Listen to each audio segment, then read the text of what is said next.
Hidup di dunia modern seperti sekarang, ketergantungan kita pada sumber daya listrik memang tidak terelakkan. Untuk Indonesia sendiri, kebutuhan penggunaan listrik negara kita lumayan besar loh. Dari data tahun 2021, produksi listrik yang dihasilkan Indonesia dalam setahunnya sudah mencapai 73,74 gigawatt. Nah, siapa sangka jumlah yang mewah ini ternyata tidak ada apa-apanya bagi Cina. Kapasitas penghasil listrik negeri tirai bambu ini sudah menembus 2.200 gigawatt dalam setahun. Bahkan, angka ini bakalan bertambah seiring banyaknya perencanaan pembuatan bendungan untuk pembangkit listrik tenaga air. Bendungan ini dikenal dengan nama Bendungan Baehetan dan bakal jadi salah satu bendungan penghasil listrik terbesar di dunia. Sebagai bendungan terbesar di dunia, Bendungan Baehetan ini sudah lama direncanakan oleh pemerintah Cina. Pada Kongres ke-18 pemerintahan Cina di tahun 2012, proyek dari bendungan ini diumumkan. Tidak tanggung-tanggung, dana yang digelontorkan mencapai 34 miliar US dollar atau 530,9 triliun rupiah untuk pembangunannya. Ide utama dari pembangunan bendungan ini jelas untuk mewujudkan mimpi besar Cina, yaitu untuk memaksimalkan potensi alam di sana. Pembangunan bendungan ini dilaksanakan di Sungai Jinsa, Provinsi Yunnan. Pemilihan tempat ini jelas karena strategis. Total panjang sungai yang mencapai 2.290 km membuat sungai ini memiliki debit air yang cukup untuk memenuhi kapasitas Bendungan Baehetan. Apalagi kapasitas dan spesifikasi bendungan ini memang fenomenal. Panjangnya mencapai 72 meter dengan tinggi mencapai 289 meter. Setidaknya 275 meter dari tinggi bendungan akan terisi air secara penuh dengan jumlah debit air yang mencapai 20,6 miliar kubik. Dengan kapasitasnya ini, Bendungan Baehetan bisa memproduksi sekitar 60,24 miliar kilowatt hour listrik.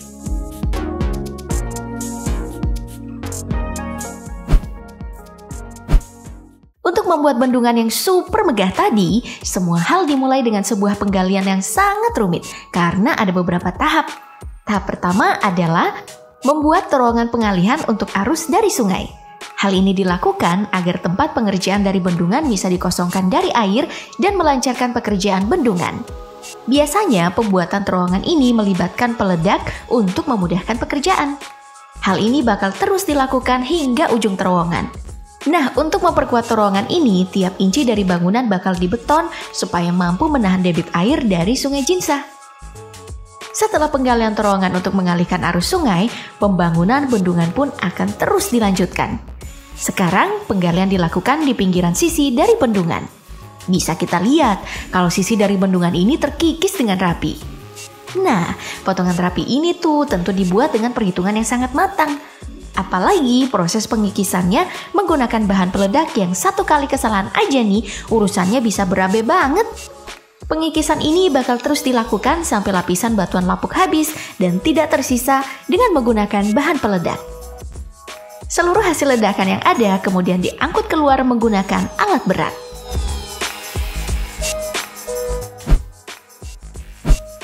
Setelah proses penggalian 2 tahap tadi selesai, maka sekarang pindah ke tahap pembangunan bendungan. Hal pertama yang dibangun tentu saja adalah pondasinya dulu. Pembangunan pondasi ini terbagi menjadi 2, mulai dari pemasangan rangka dan juga pengecoran. Biasanya pembangunan bendungan megah seperti Baehetan ini menggunakan beton suhu rendah. Pemilihan beton tersebut dikarenakan spesifikasinya yang lebih rapat. Jadi, kebocoran karena retakan kecil bisa dihindari karena partikel semennya rapat banget. Keberadaan beton suhu rendah ini emang menjadi salah satu pengembangan terbaik di dunia konstruksi. Ya, karena bisa kita bayangin kalau bendungan raksasa punya retakan kecil, jelas bendungan bisa hancur dan mencelakakan banyak orang. Kalau pondasinya udah selesai, kita pindah ke bangunan utamanya untuk membuat bendungan beton ini merekat kuat di kedua sisi daratan. Pertama-tama, kedua sisinya dijebol dulu sedikit miring. Nah, nantinya jebolan di dinding daratan ini bakal jadi penjepit bagi struktur bangunan utama supaya bisa menahan debit air dengan sempurna. Jika pengaitnya udah selesai, maka pembangunan bendungan bisa dimulai dengan aman. Untuk pembangunan bendungan raksasa seperti Bahetan, proses pembangunan bendungan dilakukan dengan cara mengisi blok per blok yang sudah diperhitungkan dengan matang. Cara ini emang kelihatan ribet, tapi jadi yang paling efektif karena memberikan waktu untuk tiap bloknya mengering. Kalau dibangun sekaligus, beton akan lebih mudah menyerap panas dan menimbulkan retakan yang tentu tidak diinginkan semua orang. Dari proses pembangunan rumit ini, jelas sih kalau proyek seperti bendungan didapat kontraktor abal-abal, udah pasti celakai banyak orang ya.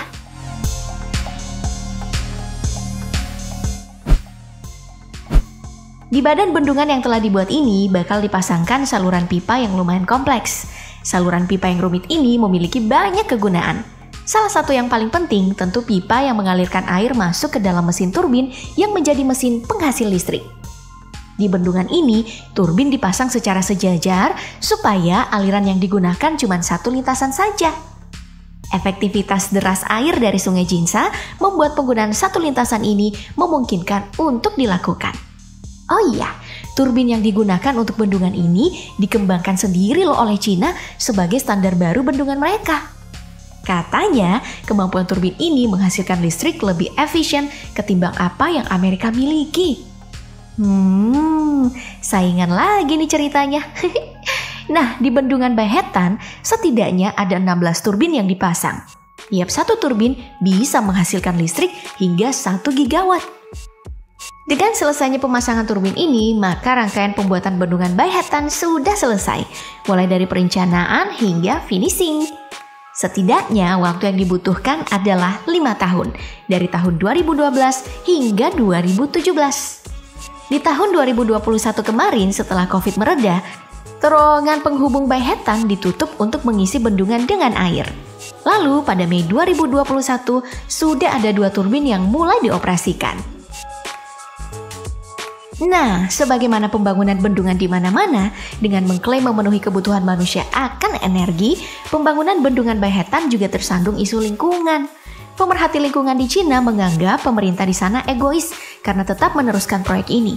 Padahal ada banyak masalah lingkungan yang bisa ditimbulkan, seperti banjir, kerusakan lahan pertanian, mengancam kehidupan ikan dan juga spesies lainnya di Sungai Jinsa.